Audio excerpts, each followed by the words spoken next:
Kasus perampokan di Kota Parepare, Sulawesi Selatan kembali terjadi. Usai toko emas, kini toko kelontong yang jadi sasaran perampok.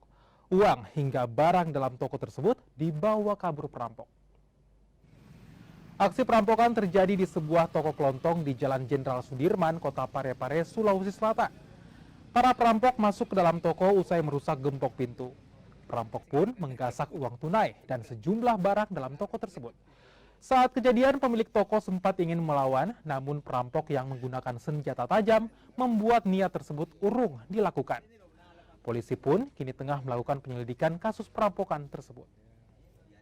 Dari lantai 2 ambil itu, rokok surya, nah berapa dos ambil itu. Kira-kira perkiraan kalau nilai uangnya itu? Pokoknya kalau di rupiah lebih 200 juta. Lebih 200 juta Iya. rokok saja?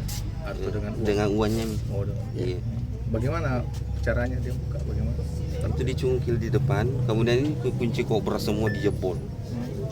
Tapi tidak tahu kenapa pada saat saya mau turun, Iya. saya lihat di situ pakai badi mau buka itu rokok keluar. Iya. Jadi dengan saya tidak mau konyol juga, masa mau turun langsung di situ dengan tangan kosong. Iya. Jadi sambil paran di atas turun lari.